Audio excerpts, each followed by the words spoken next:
se vam najprej zahvalim za povabilo in vas lepo pozdravljam v mojem imenu in tudi v imenu Službe Vlade za razvoj in Evropsko kohezijsko politiko. Tako društvo nikoli ne vem, ali ne rečem SVRK, ali pač povem s celim imenom, ki je kar kompleksno. Skratka, tukaj sem, da vam nakratko predstavim strategijo razvoja Slovenije, vendar tukaj ne bi šla v neke podrobnosti, bom pa naredila na povezavo na to, kar je bilo sprejeto, kar se bo sprejemalo in vse, kar se pač tukaj dogaja tudi v zvezi z vašim nacionalnim programom.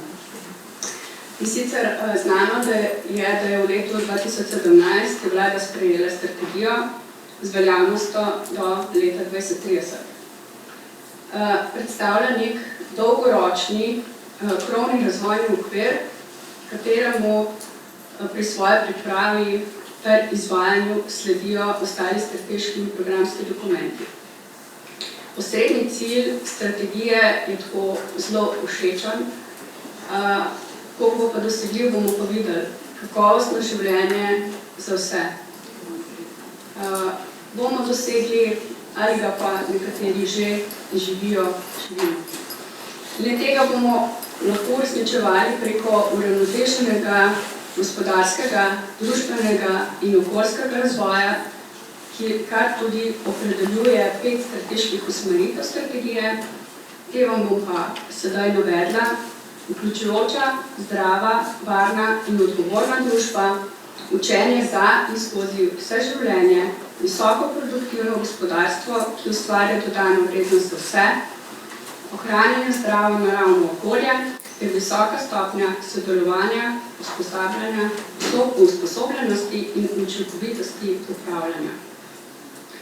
Usmeritve bomo uresničevali z delovanjem na 12, se zavedamo, medsebojno povezanih in vseodvisnih razvojnih ciljih strategije.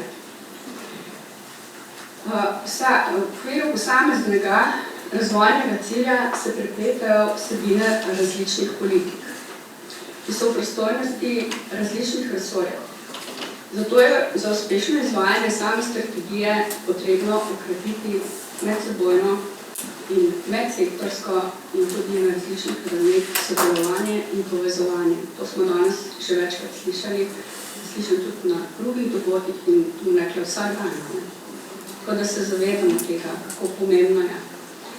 Za namen spremljanja uresničevanja strategije je določenih 30 kazalnikov za spremljanje in Urad za makroekonomske analize in razvoj v vsakoletnem poročilu o razvoju spremlja izvajanje strategije, ki pa za potrebe same analize v strategiji poleg teh določenih 30 doda še določene druge razvojne kazalnike, da je ta analiza bolj obsežna in verodostojna. V poročilu opredeli tudi priporočila za razvojne politike za dosego tega osrednjega cilja strategije in seveda se navezuje tudi na ostale razvojne cilje. In za letošnje leto je v poročilu opredeljeno kot priporočila pospešitev rasti produktivnosti, prilagoditev demografskim spremembam, prehod v nizkoogljično krožno gospodarstvo in krepitev razvojne vloge države in njenih inštitucij. Tukaj lahko vidite to navezavo na same usmeritve, tudi strategije, ki sem jih prepovedala. Strategija predstavlja tudi podlago za oblikovanje prednostnih nalog oziroma prioritet in ukrepov vlade in ostalih deležnikov. K izvajanju strategije bodo prispevali številni sektorski, strateški in programski dokumenti in zavedamo se, da je sedaj neko tako obdobje, ki se velikim dokumentom veljavnost izteka, kot se recimo tudi danes pogovarjamo o tem nacionalnem programu, tako da pri pripravi novega, kar je bilo tudi že naslovljeno, se potem lahko upošteva te usmeritve, ki so zajete v sami strategiji. V okviru SVRK smo v sodelovanju z Ministrstvom za finance in seveda vsemi ostalimi resorji pristopili tudi k pripravi državnega programa razvojnih politik. In ta dokument bo na nek način predstavljal razvojno-strateški okvir za neko srednjeročno obdobje.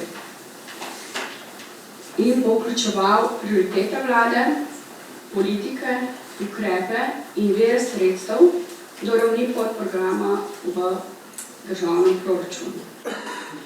In prvi dokument za obdobje 2023 naj bi vlada sprejela že letos do konca novembra. Tako da smo trenutno v fazi zbiranja prispevkov resorjev, temu pa bo sledila faza usklajevanja in seveda nadaljnja priprava dokumenta. Pred nami je eno tako zelo intenzivno obdobje, ampak se ne bomo ustrašili, se že veselimo tega izziva. Resorje smo prosili, da se opredelijo do predloga prioritet, da nam pošljajo predloge ukrepov, investicij in pa tudi potrebnih strukturnih reform, za katere večkrat slišimo, da so znane, vendar se ne izvajajo tako aktivno, da bi imeli že neke vidne rezultate. Pri tem pa se je potrebno osredotočiti na področja, ki jim je v srednjeročnem obdobju potrebno nameniti največ pozornosti ter tudi spremljati njihove učinke. In tukaj smo spet pri kazalnikih, ki morajo biti merljivi in nam na koncu tudi nekaj pokazati. Državni program razvojnih politik naj bi se potem vsako leto spreminjal oziroma prilagajal morebitnim novim okoliščinam. Zajemal bo razvojne politike države, se pravi vse politike in osredotočal na izvajanje ključnih prioritet vlade in bo tudi služil kot orodje za kvalitetnejšo pripravo proračuna. Namreč s tem dokumentom želimo doseči povezavo med razvojnim in proračunskim načrtovanjem, spodbuditi sodelovanje, osredotočanje tako na prioritete, ukrepe, strukturne reforme v nekem srednjeročnem obdobju in vemo, da samo osredotočanje ne samo na ravni države, ampak splošno je problematično, tako da bomo videli, kako uspešni bomo, ker vemo, da zelo velikokrat delujemo silosno, se med sabo pogovarjamo, ampak se ne slišimo in da ne govorimo o povezovanju in nekem skupnem delovanju. Vse skupaj pa pač moramo spraviti tudi v neke finančne gabarite in se s tem zavedati omejenosti finančnih virov in fiskalnih omejitev, ki nam jih narekuje naš proračun. Zdaj pa, kar se tiče današnjega srečanja, ob začetku razprave oziroma priprave tega dokumenta, nekaj besed področju znanja in spretnosti v povezavi s strategijo razvoja Slovenije. Kot je gospa Sonja že prej omenila, imamo cilj, ki se navizuje, eden izmed razvojnih ciljev, se navizuje pač na to področje znanja in spretnosti za kakovostno življenje in delo, ampak to ne pomeni, da je to edini cilj, ki naslavlja to vsebino. Tako kot sem prej rekla, so cilji medsebojno povezani in so odvisni. Tako da se moramo zavedati, da je področje pridobivanja znanja spretnosti naslovljeno tudi v drugih ciljih, ki pač pripomorejo tako, bom rekla, razmeram na trgu dela, ali pa če rečem ta družbeni, gospodarski, okoljski in drugi vidik je tudi pač tukaj naslovljen in vemo, da je pomembno tako pridobivanje znanja kot samo osveščanje. Imamo tudi posebej strateško usmeritev, ko sem jo prej povedala, učenje za in skozi življenje. Tako da v sami strategiji to področje ni zanemarjeno, je pa strategija splošna, podaja splošno usmeritve in sedaj je pač ta del izvajanja pred nami, ne samo državni program razvojnih politik, ki bo nekako povzel vse politike skupaj, ampak so pomembni vsi strateški dokumenti in programski, da pač naredimo nek, ne bom rekla skupaj, ampak neko povezavo med temi ključnimi tematikami, ki so aktualne danes in v prihodnje.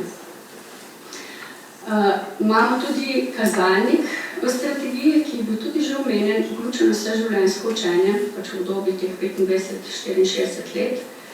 Res smo si zadali cilj 19% vključenih in ja, verjetno je bil zastavljen že za leto 2020, ampak če sedaj pogledamo, kje smo, smo na 12% in v letošnjem letu je še malo mečkam došlo, tako da vemo, da od leta 2010 upada ta vključenost, tako da je tukaj še manevrski prostor za aktivnosti, ki so relevantne, če želimo pa zastavljene cilje doseči. Tako da, takole na kratko, z moje strani, bi se vam zahvalila za pozornost, vam zaželela uspešno razpravo in pripravo dokumenta, ki naslavlja aktualno tematiko današnjega časa in tudi izzive, ki so bili tudi nekateri omenjeni, demografske spremembe, izzivi na področju trga dela, nove tehnologije in zavedati se moramo, da je dostop do izobraževanja izpostavljeno, da je tudi Alenka omenjena v sami strategiji, kot tudi razvoj človeških virov pri tem vključeno. Tako da jaz bi mogoče sem upozorila vizavi državnega programa razvojnih politik, da dokument bo šel v podrobnosti, ampak ne bo tako podroben, kot bo recimo ta program. In tudi ne želimo s tem dokumentom, ker bo za leto 2020-2023 prejudicirati vsebin, ki se bodo tukaj pogovarjali oziroma pisali v samem dokumentu. Čeprav je bilo naslovljeno, da se naj ne bi področja, prednostnih področja menjala, ampak nikoli ne veš, gre za proces. Tako da pač izhajamo iz tega, kar imamo, in kot sem že rekla, če bo sprejeto na vladi, se bo dokument itak noveliral na letni ravni in bodo nove stvari, aktualne stvari prihajale sproti noter. Tako da, hvala vam lepo za pozornost.